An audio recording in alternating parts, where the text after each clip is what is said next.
സുഹൃത്തുക്കളെ, വല്ലാത്ത വാർത്ത ഓൺ ഫോക്കസിൻ്റെ ഏറ്റവും പുതിയൊരു വീഡിയോയിലേക്ക് അവർക്കും ഒരിക്കൽ കൂടി സുസ്വാഗതം. ഞാൻ നിങ്ങളുടെ ചന്ദ്രമോഹൻ കൂത്തപ്പള്ളിൽ. ഇന്ന് 2026 ഏപ്രിൽ 15 ബുധനാഴ്ച, വിഷു. മലയാള മാസം മേടം 1 സാധാരണ ഇത് ആഘോഷിക്കപ്പെടുന്നു. കേരളത്തിൻ്റെ പരമ്പരാഗത കാർഷികോത്സവവും മലയാളിയുടെ പുതുവർഷവുമാണ് വിഷു. ഐശ്വര്യത്തിൻ്റെയും സമൃദ്ധിയുടെയും പ്രതീകമായി ഇത് കണക്കാക്കപ്പെടുന്നു. ഏവർക്കും ഹൃദയത്തിൽ നിന്നുള്ള വിഷു ആശംസകൾ. നേരെ വീഡിയോയിലേക്ക് കടക്കുകയാണ്. ദേവന്മാരുടെ രാജാവായ ഇന്ദ്രൻ്റെ സദസ്സിൽ നൃത്ത സംഗീത സാന്ദ്രമാണ് എപ്പോഴും.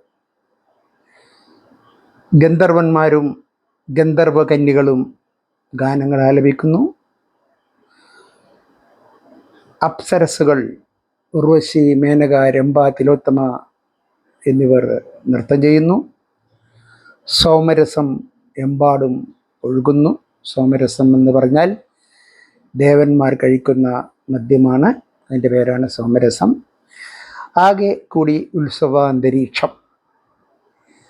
അങ്ങനെയുള്ള ആ ഗന്ധർവ കന്യകകൾ, അതിലൊരു ഗന്ധർവ കന്യകയെ നമുക്ക് നഷ്ടമായിരിക്കുന്നു. നമ്മുടെ ജീവിതത്തിൽ ഒരു തീരാനഷ്ടം 2 ദിവസം മുമ്പുണ്ടായിരിക്കുന്നു. അന്തരിച്ച ഗായിക ആശാ ഭോസ്ലെയെ പറ്റിയാണ് പറയുന്നത്. ഏറ്റവും കൂടുതൽ ഗാനങ്ങൾ റെക്കോർഡ് ചെയ്ത ഗായിക എന്ന ഗിന്നസ് ലോക റെക്കോർഡ് ആശാക്ക് ആണ്. ഗ്രാമി അവാർഡിന് നാമനിർദ്ദേശം ചെയ്യപ്പെട്ട ആദ്യ ഇന്ത്യക്കാരി. മികച്ച ഗായികക്കുള്ള ദേശീയ അവാർഡ് 2 തവണ, 1961, 1966, 2 തവണ. ദാദേ സാഹിബ് ഫാൽക്കെ അവാർഡ്, പത്മ വിഭൂഷൺ പുരസ്കാരം ഒക്കെ അവരെ തേടി എത്തിയിട്ടുണ്ട്. പൈമ്പാലിൻ്റെയും കൽക്കണ്ടത്തിൻ്റെയും കരിമ്പിൻ്റെയും മാധുര്യമുള്ള 12,000-ഓളം പാട്ടുകൾ ആ കുയിൽ നമുക്കായി പാടി. കാലങ്ങൾക്കപ്പുറത്തേക്ക് സംഗീതത്തിൻ്റെ അതിരുകളെ അതിലംഘിച്ച് അസാമാന്യമായ സവ്യ സാഹിത്യമുള്ള ഗായികയായിരുന്നു ആശാ ഭോസ്ലെ. അവരുടെ സംഗീത ജീവിതം സാഹസികമായ അതിജീവനത്തിൻ്റെ കഥ കൂടിയാണ്. ദശകങ്ങളോളം ഹിന്ദി സിനിമാ രംഗം വട്ടം കറങ്ങിയ മഹാരാഷ്ട്രയിലെ മങ്കേഷ്കർ കുടുംബത്തിലായിരുന്നു ആശയുടെ ജനനം. പ്രശസ്ത സംഗീതജ്ഞനും നാടക കലാകാരനുമായിരുന്ന ദീനനാഥ് മങ്കേഷ്കറാണ് പിതാവ്. സഹോദരി ഇന്ത്യൻ സംഗീത രംഗത്തെ എക്കാലത്തെയും മഹാപ്രതിഭ ലത മങ്കേഷ്കർ. പിന്നെ സഹോദരിമാരായ ഉഷ മങ്കേഷ്കർ, മീന ഖാദിക്കർ, ഹൃദയനാഥ് മങ്കേഷ്കർ. ഹൃദയനാഥ് മങ്കേഷ്കർ സഹോദരനാണ്, ഏക സഹോദരൻ. എന്നിവരെല്ലാം സംഗീത രംഗത്ത് സ്വന്തം പ്രതിഭ അടയാളപ്പെടുത്തിയവരാണ്. 16-ാം വയസ്സിൽ ഒരു അപകടം അവരുടെ ജീവിതത്തിൽ വന്നുപെട്ടു എന്ന് പറയാൻ പറ്റുള്ളൂ. അനുമതിയില്ലാതെ ഗണപതിറാവു ഭോസ്ലെയുമായി അവർ, വളരെ ചെറിയ പ്രായവ്യത്യാസം മാത്രമുള്ള ഒരു യുവാവുമായി അവർ ഒളിച്ചോടി. 16-ാം വയസ്സിലാണെന്ന് ഓർക്കണം. അവർ കുറച്ച് നാൾ അങ്ങനെ ഒന്നിച്ച് ജീവിച്ചു. പക്ഷേ ആ പ്രണയവിവാഹം അമ്പയെ പരാജയമായി മാറി. അതിൽ നിന്ന് അവർക്കുണ്ടായ ലാഭം ഭോസ്ലെ എന്ന പേരും 3 മക്കളും മാത്രമായിരുന്നു. ഈ 3 മക്കളിൽ മകൾ പിന്നീട് ആത്മഹത്യ ചെയ്യുകയുണ്ടായി. ഒരു മകൻ ഹൃദ്രോഗവും ക്യാൻസറും ഒക്കെ ബാധിച്ച് മരണമടഞ്ഞു. 3-ാമത്തെ മകൻ്റെ കൂടെ ബോംബെയിലായിരുന്നു ആശയെ അവസാന കാലം അത്രയും കഴിച്ചുകൂട്ടിയത്. സമ്പത്തിന് യാതൊരു കുറവുമുണ്ടായിരുന്നില്ല. 250 കോടിയോളം സ്വത്തുണ്ടായിരുന്നു എന്ന് കണക്കാക്കപ്പെടുന്നു.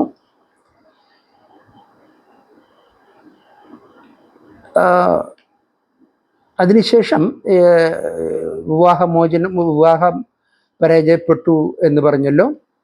അതിനുശേഷം അപമാനിതയായി അവസാനം കുട്ടികളുമൊത്തെ സ്വന്തം കുടുംബത്തിലേക്ക് തന്നെ ആ ഗായികയ്ക്ക് മടങ്ങേണ്ടി വന്നു.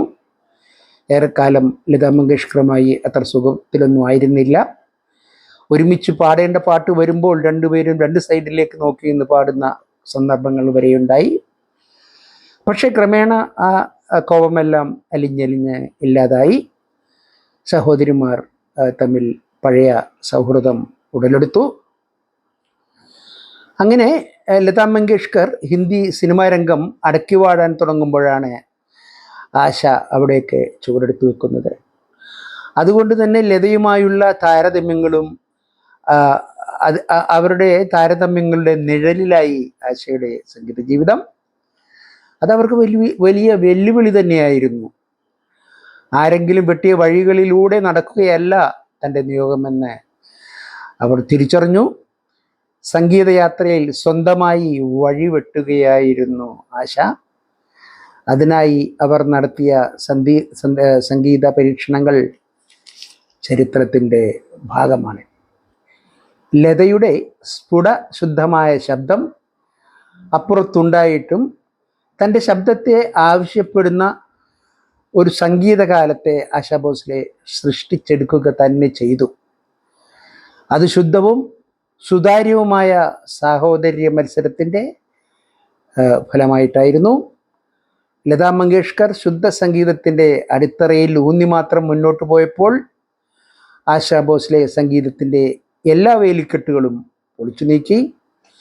ഒരേ സമയം ക്ലാസിക്കലും ഗസലും ഖയാലും ഭജനും നാടൻ പാട്ടുകളുമെല്ലാം പാടി. ജഗ്ജിത് സിംഗിനും ഗുലാം അലിക്കുമൊപ്പം ആലപിച്ച ഗസലുകൾ ആയിരങ്ങൾ ഹൃദയത്തിലേറ്റുവാങ്ങി. ലതയുടെ പാട്ടുകൾക്ക് നൗഷാദും ശങ്കർ ജയകൃഷ്ണനും എസ് ടി ബർമനും സംഗീതം നൽകിയപ്പോൾ ആശ പാടിയത് അധികവും ഒ പി നയ്യാറിൻ്റെയും ആർ ഡി ബർമൻ്റെയും പിന്നീട് എ ആർ റഹ്മാൻ്റെയും പാട്ടുകളായിരുന്നു എന്ന് കൂടി നാം ശ്രദ്ധിക്കണം.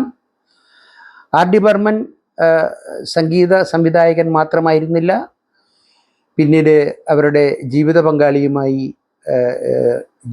ജീവിത പങ്കാളിയുമായി ആയിത്തീർന്നു. പഞ്ചം എന്ന ഓമന പേരിൽ അറിയപ്പെട്ടിരുന്ന ആർ ഡി ബർമൻ അവർ തമ്മിലുള്ള ആ റൊമാൻറ്റിക് ലൈഫ് സിനിമാ രംഗത്ത് വളരെ ചർച്ച ചെയ്യുകയുണ്ടായതാണ്. ഇടയ്ക്ക് ആശയ്ക്കൊരു ക്ഷീണമുണ്ടായപ്പോൾ, അതായത് ഇടക്കാലത്ത് ആർ ഡി ബർമൻ അന്തരിച്ചു. അതിനുശേഷം അവർക്കൊരു സംഗീത രംഗത്തൊരു ക്ഷീണമുണ്ടായപ്പോൾ 1995 രംഗീലയിലൂടെ എ ആർ റഹ്മാനാണ് കൈപിടിച്ചവരെ എഴുന്നേൽപ്പിച്ചത്. അതിനുശേഷം വീണ്ടും ആ സംഗീതയാത്ര തുടർന്നു. പോപ്പും ഫോക്കും കാബറയും എല്ലാം ഒരേപോലെ ആശയ്ക്ക് വഴങ്ങി. ഇംഗ്ലീഷ് പോപ്പ് രാജാവായിരുന്ന ജോയ് ജോർജിൻ്റെയും അമേരിക്കൻ ക്ലാസിക്കൽ ഫ്യൂഷൻ സംഘത്തിൻ്റെയും കൂടെ പാടി. ഇംഗ്ലീഷ് റഷ്യൻ ഗാനങ്ങളും ആശ പാടിയിട്ടുണ്ട്. സ്വന്തം ശബ്ദത്തെ പരീക്ഷണശാലയാക്കി ആശാ ഭോസ്ലെ ഇന്ത്യൻ സംഗീതത്തിൻ്റെ പതിറ്റാണ്ടുകളോളം തനിക്ക് ചുറ്റും കറക്കി. 20ഓളം ഭാഷകൾ പാടിയിട്ടുണ്ട് ആശാ ഭോസ്ലെ. സഹോദരി ലതാ മങ്കേഷ്കർക്കൊപ്പം 50ഓളം പാട്ടുകൾ പാടി. മലയാളത്തിൽ സുജാത എന്ന സിനിമയ്ക്ക് വേണ്ടി പാടിയ സ്വയംവര ശുഭദിന മംഗളങ്ങൾ എന്ന പാട്ട് ആകാശവാണിയിലെ എക്കാലത്തെയും ഹിറ്റുകളിൽ ഒന്നാണ്. അപൂർവമായ ഉദാത്തമായ കാവ്യഗീതികൾ ആലപിക്കാൻ അവർക്ക് അവസരം ലഭിച്ചുള്ളൂ എന്നതായിരുന്നു ആശയുടെ ഏക ദുര്യോഗം. സംഗീത ജീവിതത്തിൻ്റെ ആദ്യഘട്ടത്തിൽ പാടിയതേറെയും നൃത്തഗാനങ്ങളും സംഘഗാനങ്ങളും കുസൃതിപ്പാട്ടുകളും മാത്രം.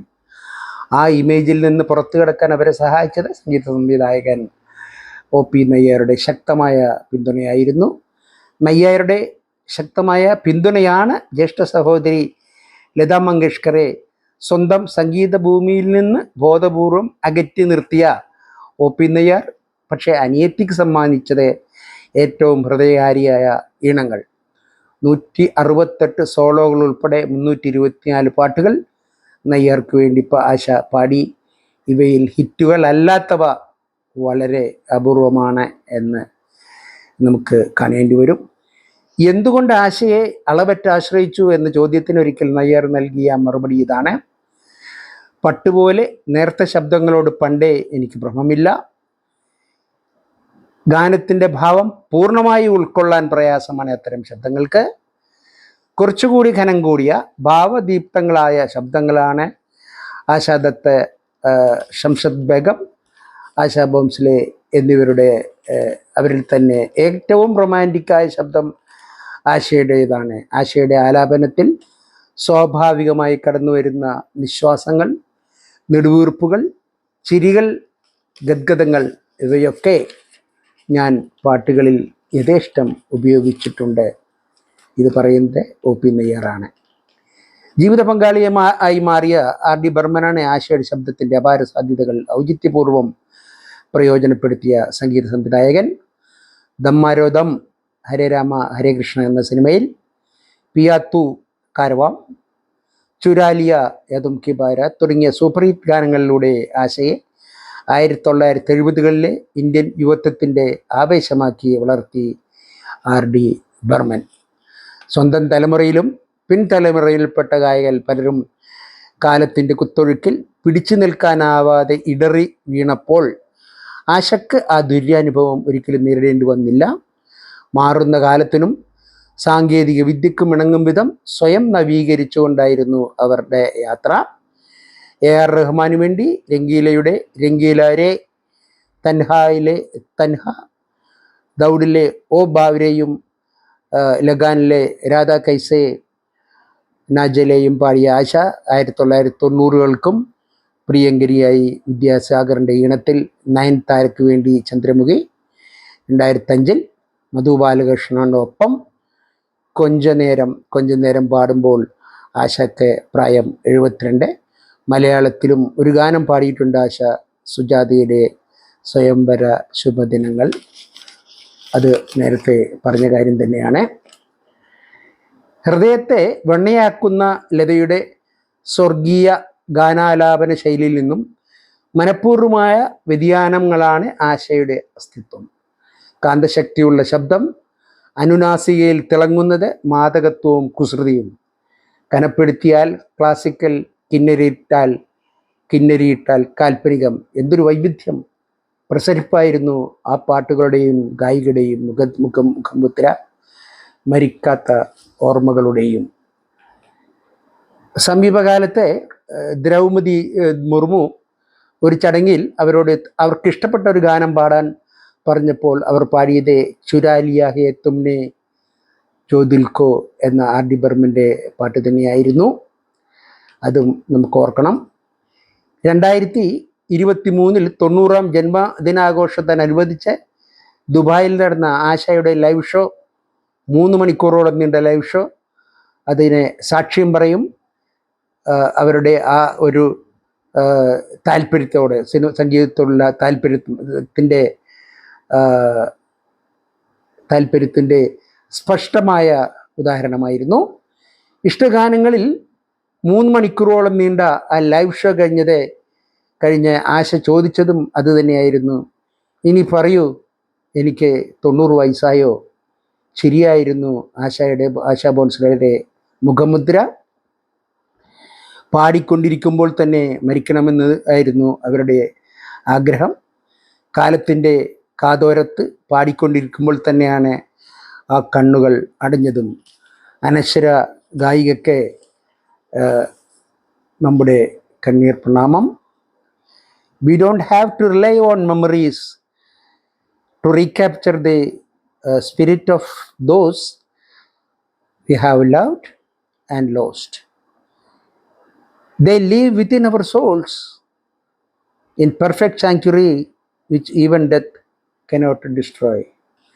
ആശാ ഭോസ്ലേക്ക് ആദരാഞ്ജലികൾ അർപ്പിച്ചുകൊണ്ട്, അശ്രു ബന്ധുക്കൾ അർപ്പിച്ചുകൊണ്ട്, അശ്രു പ്രണാമം അർപ്പിച്ചുകൊണ്ട് ഈ വീഡിയോ അവസാനിപ്പിക്കുന്നു.